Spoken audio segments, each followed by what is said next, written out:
আসসালামু আলাইকুম ওয়া রাহমাতুল্লাহি ওয়া বারাকাতুহু। বিসমিল্লাহির রহমানির রহিম। বৈশাখী টেলিভিশন কর্তৃক আয়োজিত ইসলাম ও সুন্দর জীবনের সকলকে জানাচ্ছি আন্তরিক প্রীতি, শুভেচ্ছা এবং মোবারকবাদ। মহান স্রষ্টা আল্লাহ রাব্বুল আলামিনের দরবারে বিনীতভাবে শুকরিয়া আদায় করছি আলহামদুলিল্লাহ। বিশ্বনবী জনাবে মুহাম্মদ রাসূলুল্লাহ সাল্লাল্লাহু আলাইহি ওয়াসাল্লামের প্রতি অকৃত্রিম ভালোবাসা এবং তার প্রতি দরুদ এবং সালাম প্রেরণ করেই শুরু করছি আজকের পরিবেশনা। প্রিয় দর্শক শ্রোতা মণ্ডলী, আমরা আজকেও হাজির হয়েছি আপনাদের সামনে ইসলাম ও সুন্দর জীবন নিয়ে চমৎকার কিছু বিষয় আজকে উপস্থাপন করব। সেই সাথে আপনাদের জীবন ঘনিষ্ঠ প্রশ্নের উত্তরগুলো দেওয়ার চেষ্টা করব ইনশাআল্লাহ। আজকে আমাদের মাঝে উপস্থিত হয়েছেন বিশিষ্ট ইসলামী চিন্তাবিদ, স্কলার, ইসলামিক ফাউন্ডেশনের সাবেক পরিচালক জনাব মোহাম্মদ মোফাজ্জল হোসাইন খান। আসসালামু আলাইকুম ওয়া রাহমাতুল্লাহি ওয়া বারাকাতুহু। জি মোহতারাম, আপনাকে স্বাগত জানাচ্ছি আমাদের আজকের ইসলাম ও সুন্দর জীবনে। আমরা একটি প্রশ্ন নিয়ে তারপরে আলোচনা শুরু করতে চাই। একজন প্রশ্ন পাঠিয়েছেন শিমুল খান, স্টেশন রোড, টঙ্গী থেকে। তিনি জানতে চাচ্ছেন যে আমি জানতে চাই আল্লাহর কাছে সবচেয়ে বিরক্তের কাজ কোনটি? জি ভাই শিমুল খান, আপনাকে অনেক ধন্যবাদ। অত্যন্ত গুরুত্বপূর্ণ একটি প্রশ্ন আপনি পাঠিয়েছেন। আসুন আমরা বিষয়টি জানার চেষ্টা করি। জি মোহতারাম। আল্লাহর কাছে সবচেয়ে বিরক্তির কাজ হচ্ছে আল্লাহ যা নির্দেশ করেছেন সেই নির্দেশ না মানা। অর্থাৎ আল্লাহ পাক আমাদের সৃষ্টিকর্তা, রিজিকদাতা, মৃত্যুদাতা, মানে আমাদের সমস্ত কিছু তিনি রব, এবং তার সমস্ত কর্তৃত্ব আমাদের উপরে। তো তার কর্তৃত্বকে অস্বীকার করা এবং আল্লাহর হুকুম না মানা এবং তারই প্রেরিত আম্বিয়া আলাইহিসসালাতু ওয়াসসালাম এবং আসমানি কিতাবগুলোতে যে সমস্ত নির্দেশাবলী এসেছে এইগুলো পালন না করাই হচ্ছে আল্লাহর কাছে সবচেয়ে বিরক্তিকর। এবং এইগুলো যদি আমরা সব সঠিকভাবে পালন করি তাহলে আল্লাহ তাআলা আমাদের উপর সন্তুষ্ট থাকেন, আল্লাহর কোনো বিরক্তির কারণ থাকে না। জি জি।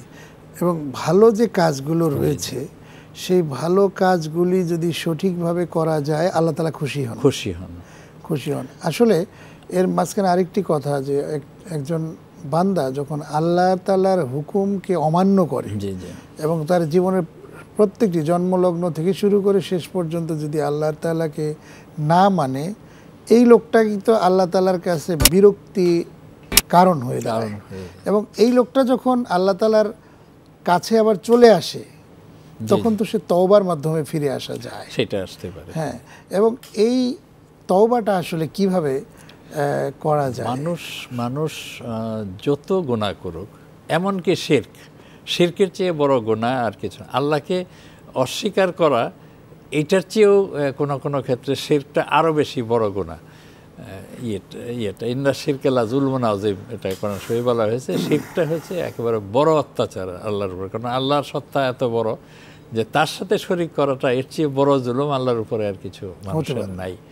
সুতরাং এক ব্যক্তি যদি কোনো শিরকও করে, কুফরিও করে, আল্লাহর হুকুম হাকাম না মানে, যত রকমের খারাপ কাজ আছে সব কিছু করার পরেও যদি সে তওবা করে, সেটা কিন্তু আল্লাহ তাআলা গ্রহণ করেন। এইটাই হচ্ছে আল্লাহ তাআলার একটা বড় একটা গুণ, যে মানুষ শত গুনাহ করুক কিন্তু সে যদি সর্বান্তঃকরণে তার দোষ স্বীকার করে নিঃস্বার্থভাবে আল্লাহর কাছে তওবা করে, আল্লাহ তাআলা তাওয়াবুর রহিম, তাওয়াব তিনি, রহিম তিনি তা কবুল করেন এবং তাকে পুনর্বার গ্রহণ করেন। তবে সেই তওবাটা হতে হবে একদম নিখুঁত তওবা হতে হবে, খালেস তওবা হতে হবে, যেটাকে তাওবাতুন নাসুহ বলা হয়েছে। সেই সঠিক তওবাটা হতে হবে। অর্থাৎ তওবাটা থাকবে এই যে যেই গুনাহটা আমি করেছি সেটা ভুল করেই করি অথবা ইচ্ছা করেই করি, ভবিষ্যতে আল্লাহ তাআলা আমি আর করব না, আমি আর কোনো অবস্থায় করব না, এইটাকে একেবারে সর্বান্তঃকরণে বলে নিজের অপরাধ স্বীকার করে আর ভবিষ্যতে করবে না, সেইটা অঙ্গীকার করে প্রতিশ্রুতি দিয়ে আল্লাহর কাছে তওবা করতে হবে। এরপরেও আল্লাহ না করুন, যদি সেই প্রতিশ্রুতিরও হয়ে যায়, এর ব্যত্যয় যদি ঘটে, আবার যদি সে গুনাহটা করেও ফেলে, তারপরেও নিরাশ হওয়ার দরকার নেই। লা তাকনাতু মির রাহমাতিল্লাহ। ঠিক আছে, একবার যে কোনো কারণে হোক এটা ভেঙে গেছে, আমার প্রতিশ্রুতি রক্ষা করতে পারে নাই, তারপরেও এটা মনে করা উচিত না যে না আমি এরপরে আর কোন লজ্জায় আবার আল্লাহর কাছে তওবা করব, এটা করা কিন্তু ঠিক না। একটা দুঃখজনক ঘটনা আমি বলতে পারি কোনো একজন ব্যক্তির বেলায়। সেই ব্যক্তিটা তিনি একজন আলেম ছিলেন, কিন্তু কোনো কারণে তিনি একটু বিপথে চলে গিয়েছিলেন, গোমরাহি তার মধ্যে আসছিল। তারপরে তিনি তার যখন মৃত্যুর সময় তার স্ত্রী তাকে বলেছিলেন, তার বন্ধুবান্ধবদেরকে বলেছিলেন যে একটু চেষ্টা করেন তওবাটা করার জন্য, তো মারাই যাচ্ছে, একটু তওবাটা করার জন্য চেষ্টা করেন। তো সেই ব্যক্তিটা খুব স্কলার ছিলেন আর কি, খুবই স্কলার ছিলেন, এবং তিনি কোরআন হাদিসেরই স্কলার ছিলেন।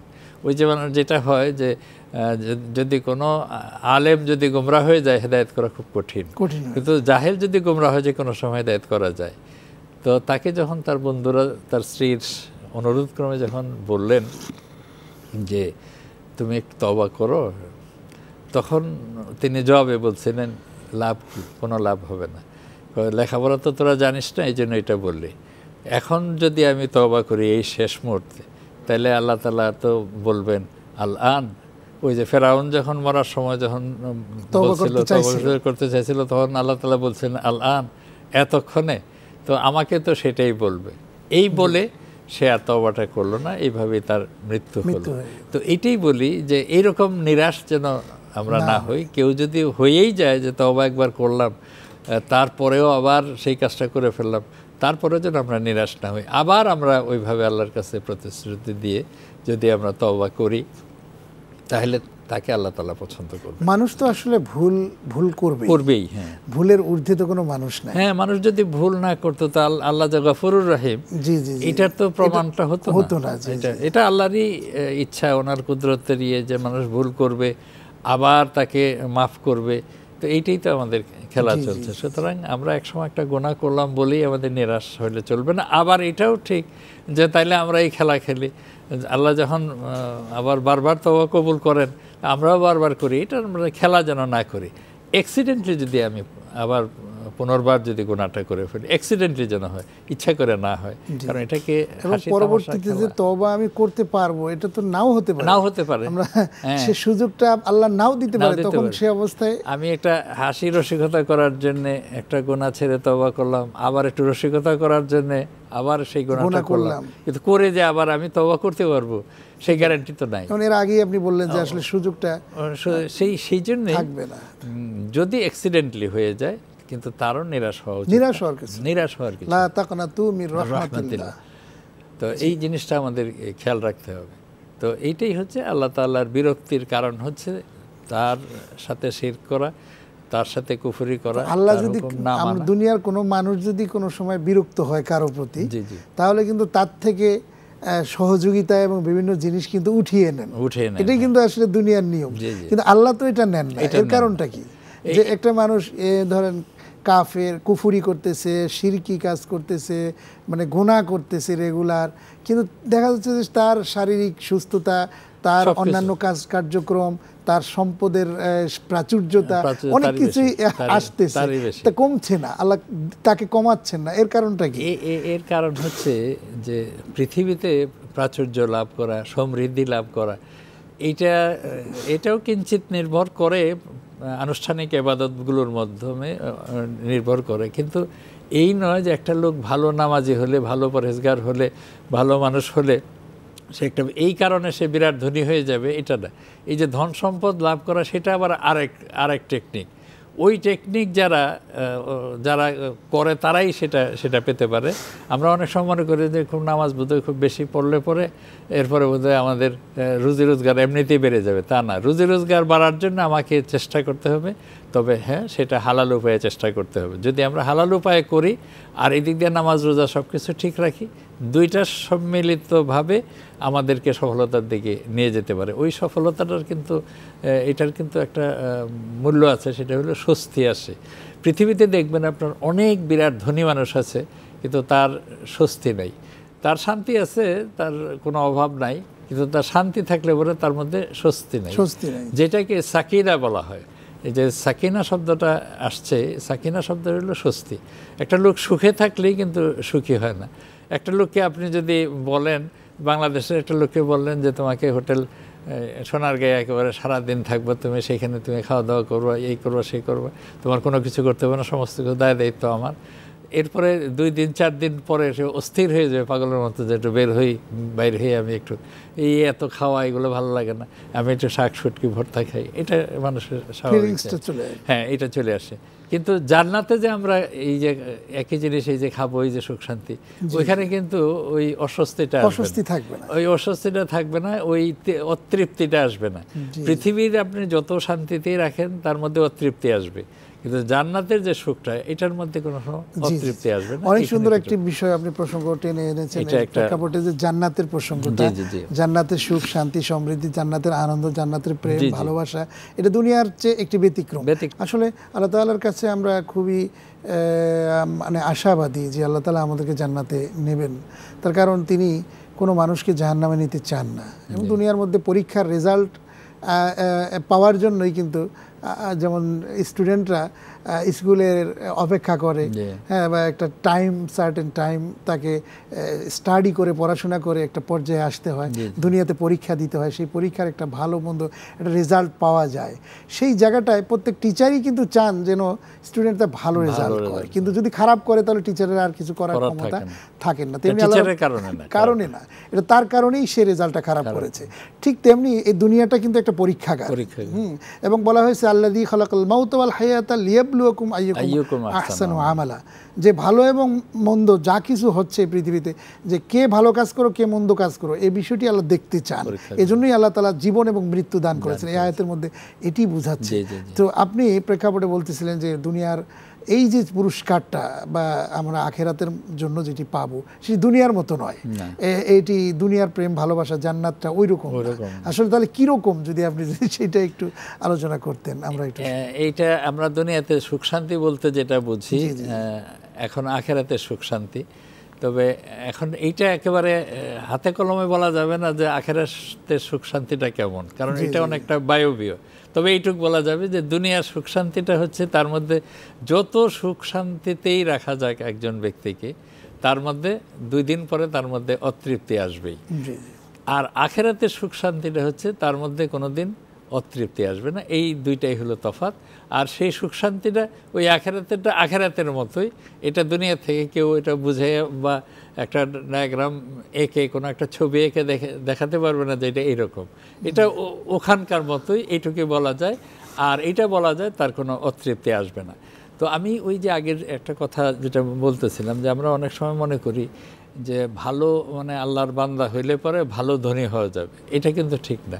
কোরআন শরীফের একটা আয়াত আছে, ইন্নাল আরদা লিল্লাহি ইয়ারিসুহা মিন ইবাদিয়াস সালিহিন, যে নিশ্চয়ই এই জমিনটা আল্লাহর জমিনটা হচ্ছে একদম আল্লাহর জন্যে, এবং এটার উত্তরাধিকারী হলো সালেহ ব্যক্তিরা, সালেহ ব্যক্তিরা এটার উত্তরাধিকারী। এই আয়াতটাকে সামনে নিয়ে আমরা মনে করি যে, এবং এটা বলি যে আল্লাহই বলছেন যে জমিনটা হচ্ছে একটা আল্লাহর, এবং সেইখানে যারা সালেহ যারা তারাই এটার উত্তরাধিকার। তো আমি এত 5 ওয়াক্ত নামাজ পড়ি, রোজা থাকি, একেবারে সব কিছু কোরআন শরীফ তেলাওয়াত করি, একেবারে সারাক্ষণ ইবাদত বন্দেগী থাকি, আমার ঘরে ভাত নাই, এই কষ্ট ওই কষ্ট, এটার কারণ কি? এটা কীভাবে হলো? আমি তো সালেহ নেক বান্দা, তো এটা কেন হয়? এইখানে একটা জিনিস দেখেন, এই সালেহ শব্দটার থেকে আমরা যেমন আমরা বুঝে থাকি নেককার মানুষ, ভালো মানুষ, কিন্তু এর আরেকটা অর্থ হচ্ছে সক্ষম ব্যক্তি, যে যোগ্যতা রাখে, যোগ্য ব্যক্তি, সালাহিয়াত। আরবি সালাহিয়াত শব্দটা যোগ্যতা। তো কেউ যদি কর্মক্ষম হয় তাকেও কিন্তু সালেহ বলে, আবার যিনি খুব ভালো মানুষ, সৎ মানুষ, তাকেও সালেহ বলে। তো এখন আমরা সমাজে 2 ধরনের লোক আছে। কিছু লোক আছে কর্মক্ষম, কিন্তু তারা এই নামাজ রোজার ধারে কাছে নাই, তারা ইবাদত বন্দেগীর ধারে কাছে নাই, কিন্তু কর্মক্ষম। তো যারা কর্মক্ষম কিন্তু আনুষ্ঠানিক ধর্মের প্রতি তাদের কোনো নজর নাই, কিন্তু কর্মক্ষম হওয়ার কারণে দেখা যায় তারা ধনী হবে। এটাই হলো দুনিয়াতে আপনার ধন সম্পদ আছে, আপনি কাজ করতে পারেন, আপনি ধনী হতে পারেন। কাজকর্ম করবেন না, যতই নামাজ পড়েন আপনি ধনী হবেন না। ধনী হওয়ার জন্য অন্য লাইন আছে। যেমন আমার জীবনের কোনো একজন ব্যক্তিকে আমি পেয়েছিলাম, লোকটাকে আমি জানি যে সে খুব সবসময় খারাপ লোক, সমাজের এবং সামাজিক কাজ নিয়েই থাকতো, মামলা মোকদ্দমা মানুষকে করানো এসে, তো ওই থানার সাথে যোগাযোগ থাকতো, এই ধরনের কাজ করতো। সেই লোকটাকে আমি দেখলাম হঠাৎ তার মধ্যে পরিবর্তন, কোরআন শরীফ পড়তেছে, নামাজি হয়ে গেছে। তো আমি বললাম যে ভাই তোমার মধ্যে এই পরিবর্তনটা যে হ্যাঁ দোয়া করো যেন আমার এটা ঠিক থাকে। এরপরে আমি হ্যাঁ দোয়া করি। 1 বছর পরে গেলাম, গিয়ে দেখি যে তার মধ্যে আগের অবস্থা সে চলে গেছে। তো জিজ্ঞেস করলাম এইটা তুমি কেন করলে? বললো যে আমি মনে করছিলাম যে নামাজি হয়ে গেলে, খুব হয়ে গেলে আমার ধনী হয়ে যাব, সংসারটা আমার চলবে। এখন তো আমি নামাজি হয়ে গেছি, আমার ওই সমস্ত কাজগুলো আমি করি না, দালালি টালালি, থানার দালালি, এটা সেটা আমি করি না, ইনকাম নাই, এখন তো আমার না খেয়ে কষ্ট করতেছি। ভাবলাম যে দরকার নেই আমার, আমি খেয়ে পরে আছি, ওইটাই আমার ভালো, আমি আগের দায়িত্বে আগের কাজে আবার চলে আসছি। তো এই তো অবস্থা। মানে সে ধারণা করছে যে নামাজ পড়লেই বুঝি আমি ধনী হয়ে যেতে পারবো। না, নামাজ ধনী হওয়ার জন্য না, ধনী হওয়ার জন্য সেটা অন্য পথ রয়েছে।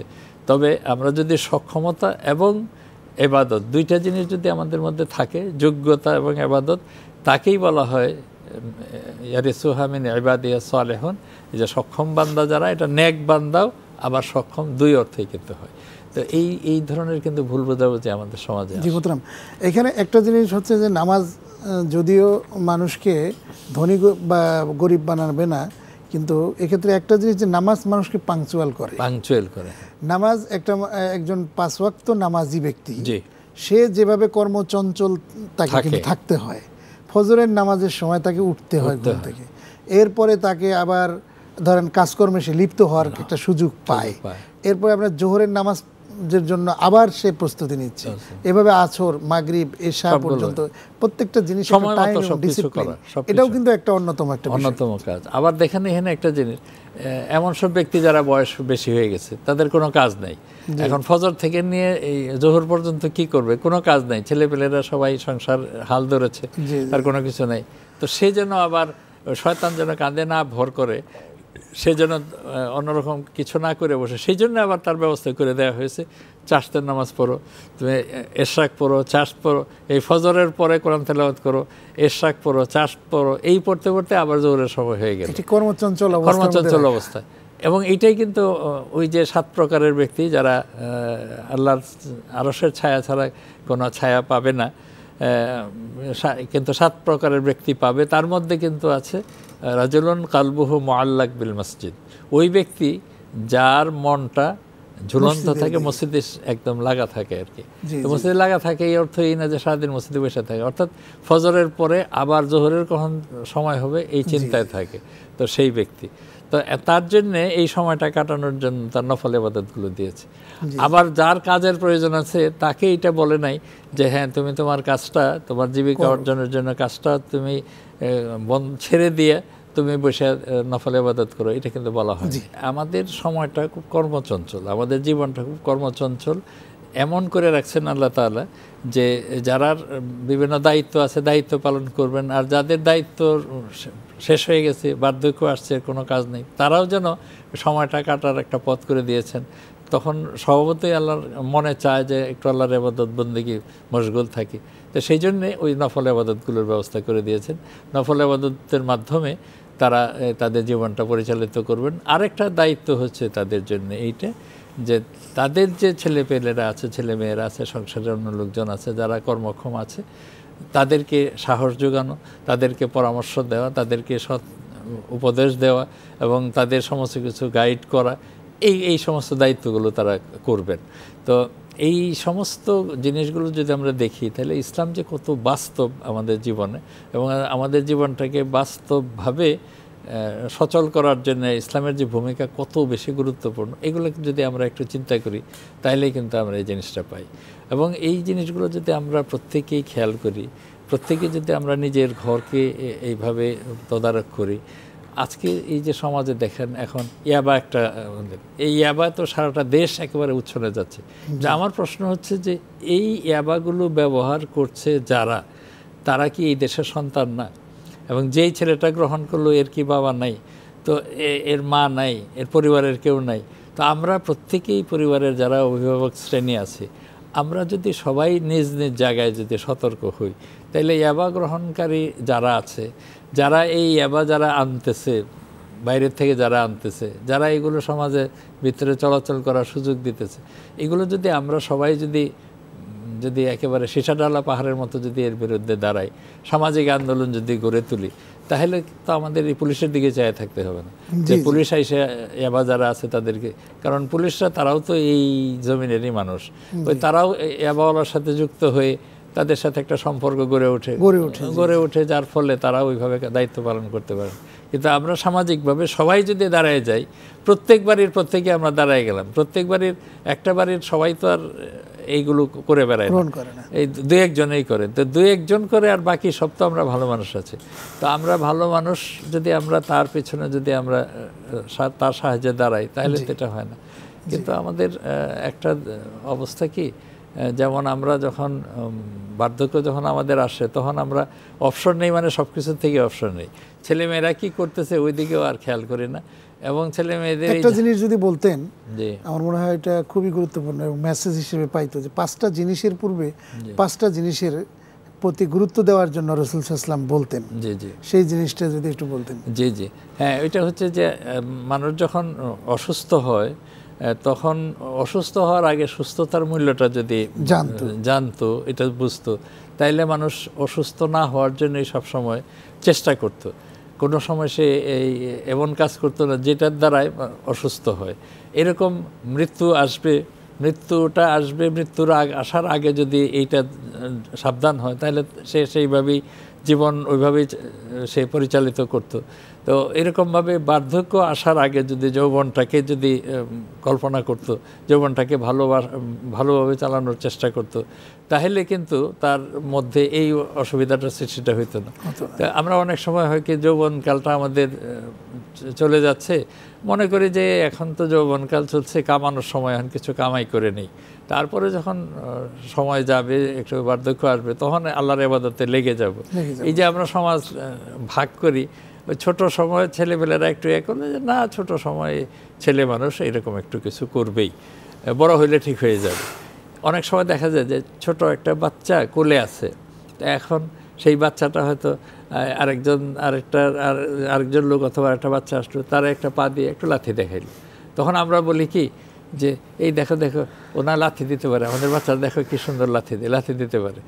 এটা না বলে যদি আমরা তখন বলি যে বাবা এই যে লাথি দিলে তুমি, এটা কিন্তু ঠিক না, এইটা করা যাবে না, আমরা যদি তখন তাকে ওইভাবে একটু শুধরানোর চেষ্টা করতাম, বড় হইলে কিন্তু আর সে লাথি দিত না। কিন্তু আমরা এই যে ছোটো সময় একটু উৎসাহ যোগাইলাম, এই ছেলেটা কিন্তু বড় হইলে আরেকজনকে লাথি দেবে। তো এইভাবে আমরা যখন যেই পর্যায়ে আছি, তার যে আরেকটা বিপরীত পর্যায়ে আছে, সেই বিপরীত পর্যায়টাকে যদি আমরা সামনে এনে আমার বর্তমান অবস্থাটাকে যদি আমরা শুধরাতাম, তাহলে কিন্তু আমাদের এই জিনিসটা হতো না। কিন্তু এটা আমরা করি না। আমরা কোনো সময় যৌবনের সময় বার্ধক্য যে আসবে, মৃত্যু আমাদের এক সময় আসবে, এটা মনেই থাকে না। তারপরে আমাদের যৌবনকালটা শেষ হয়ে যায়, বার্ধক্যে গিয়ে আপনি যৌবনকালে যেইভাবে ইবাদতটা করতে পারবেন, এটা তো আপনি বার্ধক্যের সময় পারবেন না। নামাজের যে সমস্ত ওয়াজিবাতগুলো আছে, সুন্নাতগুলো আছে, নফলগুলো আছে, অঙ্গ প্রত্যঙ্গগুলোকে যেভাবে ব্যবহার করতে হবে, রুকু সিজদা যেভাবে করতে হবে, এটা যদি আপনার বয়সকালে যখন বার্ধক্য আসে, তখন তো ওইভাবে পারা যায় না। যৌবনকালে সুন্দরভাবে করা যায়। তো এই জন্যে এই যৌবনকালে যদি আমরা নামাজি হই, তাহলে এই নামাজটা আল্লাহর কাছে যাবে। এরপরে দিয়ে বার্ধক্যটা গেল, এটা পেয়ে যাবো, যেহেতু আমাদের যৌবনটা আছে। কিন্তু যেটা আমাদের শুধু ওইটুকুই গেল যে ঠিকমতো আমরা নামাজ পড়তে পারি না, চেয়ারে বসার নামাজটাই গেল, কিন্তু দাঁড়ানোর নামাজটা আমাদের আল্লাহর কাছে গেল না, এটা তো আর আসলে চেয়ারে বসে নামাজ পড়ার যে প্রবণতাটা আমাদের সমাজে এখন দেখা যাচ্ছে, যে আসলে চেয়ারে বসে নামাজ পড়াটা আসলে কি কতটুকুন ঠিক? আচ্ছা, এইখানে একটা জিনিস দেখতে হবে, প্রত্যেকটারই তো মাসালা মাসাইল আছে, প্রত্যেকটার ফতোয়া আছে, মাসালা মাসাইল আছে। ইসলামটা স্থবির না, এটা একদম চলমান, একদম সবসময় চলন্ত, এটা কোনো সময় স্থবিরতা আনে না। তো এইখানে হচ্ছে যে একজন মানুষ চেয়ারে বসে কেন, সে তো শুয়েও নামাজ পড়তে পারে, এমনকি ইশারায় নামাজ পড়তে পারে, সব কিছুই তার জন্য জায়েজ আছে। আবার দাঁড়ায় পড়াটা ফরজ, এটাও ঠিক আছে। তবে কথা হচ্ছে যে যেহেতু এই স্কোপটা আছে যে ব্যক্তি দাঁড়াতে পারে না সে বসে পড়বে, যে বসে পড়তে পারে না যে শুয়ে পড়বে, এর দ্বারা প্রমাণ হইল যে কোনো অবস্থায় ছাড়া যাবে না, যে অবস্থায় থাকে অন্তত ইশারায় হলেও পড়তে হবে, মাফ নাই। তো এখন চেয়ারেরটা কারো যদি এরকম অবস্থা হয়ে থাকে যে তিনি বসতে পারছেন না, বসতে তার অসুবিধা হয়, এবং ডাক্তার যদি বলে যে না আপনি যদি জোর করে বসতে যান তাহলে হয়তো আপনার ক্ষতি হবে, হাঁটুর জয়েন্টে বা কোমরের জয়েন্টে ক্ষতি হবে, তাহলে এই অবস্থায় তিনি পড়তে পারেন। আর যদি এমন হয় যে তিনি অন্তত দাঁড়াতে পারেন, রুকু সেজদাটা করতে পারেন না, তাহলে তিনি দাঁড়ায় পড়লেন, এরপরে রুকু সেজদাটার জায়গায় চেয়ারটা বিছানা রাখলেন, পড়লেন। কিন্তু ওই অজুহাত হিসাবে এখন একেবারে খালি ওই তাড়াতাড়ি চেয়ারে দৌড়ে যায় বসা, এটা ঠিক না। একেবারে জি জি একটা ইয়াং যুবক তরুণ পায়ে একটু ব্যথা লাগছে, সে যায় চেয়ার নিয়ে বসে, না না সেটা একটা সেটা ডাক্তার কর্তৃক, মানে ডাক্তারও যিনি অর্থোপেডিক, যিনি এইটার বিশেষজ্ঞ, হয়তো আরেকজন আছেন তিনি হয়তো গ্রামের একজন পল্লী চিকিৎসক, তিনি একটা বলে ফেললেন, সেটা না। যিনি গবেষক, যিনি এই বিষয়ের বিশেষজ্ঞ, তিনি যদি বলেন যে এটা ক্ষতি হবে তখন তার জন্যে। কিন্তু আমাদের সমাজে এটা একটা প্রবণতা দেখা যায় আজকাল, যেটা আপনি ইশারা দিলেন, এটা একটু বাড়াবাড়ি হচ্ছে। এইটার জন্যে আমাদের প্রত্যেক ইমাম সাহেব এবং খতিব সাহেবের একটু ভালো করে যদি সময় সময় মসজিদে বলেন যে আপনারা যারা যারা চেয়ারে বসেন তারা কিন্তু মশলাটা খেয়াল রাখবেন, ওই ব্যক্তির জন্যেই ততটুকু ব্যবস্থা করা যেতে পারে। হ্যাঁ, করা যেতে পারে, এবং ইমাম সাহেবের সাথে পরামর্শ করে এটা করা যেতে পারে। অনেক ধন্যবাদ, অত্যন্ত গুরুত্বপূর্ণ বিষয়গুলো এবং প্রশ্নের আলোকে আপনি আলোচনা করেছেন। বৈশাখী টিভির ইসলাম ও সুন্দর জীবন থেকে আপনাকে অনেক ধন্যবাদ। জি, আপনাকেও ধন্যবাদ। আজ শেষ করব প্রিয় দর্শক, তবে শেষ করার আগে জানিয়ে দিচ্ছি ইসলামের মৌলিক বিষয়ে যে কোনো প্রশ্ন পাঠাতে আপনার মোবাইলের মেসেজ অপশনে গিয়ে টাইপ করুন BSK স্পেস আপনার নাম স্পেস আপনার ঠিকানা স্পেস আপনার প্রশ্ন এবং পাঠিয়ে দিন 6969 নম্বরে। আমাদের কাছে ইমেইলেও প্রশ্ন পাঠাতে পারেন isj@boishaki.tv এই অ্যাড্রেসে। এছাড়াও facebook.com/ইসলাম ও সুন্দর জীবন ফেসবুক পেজেও আপনার গুরুত্বপূর্ণ মতামত প্রশ্ন আমাদেরকে পাঠাতে পারেন। হ্যাঁ প্রিয় দর্শক শ্রোতা মণ্ডলী, আসলে আমাদের ইসলামের যে জীবন দর্শন রয়েছে, সেই দর্শনগুলো আমাদেরকে ভালো করে উপলব্ধি করতে হবে, জানতে হবে, এবং এটির যে একটা কালচার রয়েছে, সেই কালচার আমাদেরকে ব্যক্তি, পরিবার, সমাজ ও রাষ্ট্রে আমাদেরকে গ্রহণ করতে হবে। তাহলেই কিন্তু আমরা অভ্যস্ত হয়ে উঠব ইসলাম পালন করতে। আর যদি সেটি অভ্যস্ত হয়ে না উঠি, তাহলে কিন্তু ইসলাম যতই আমরা আল্লাহর কাছে দোয়া করি না কেন, আল্লাহ রাব্বুল আলামিন কিন্তু আমাদেরকে সেই পথে পরিচালিত করবেন না। আসুন না আমরা সেই অভ্যাস গড়ে তুলবার জন্য আমরা চেষ্টা চালিয়ে যাই। এই হোক আমাদের সকলের প্রত্যাশা। আজ শেষ করবো, আবার দেখা হবে। আল্লাহ হাফেজ, আসসালামু আলাইকুম ওয়া রাহমাতুল্লাহি ওয়া বারাকাতুহু।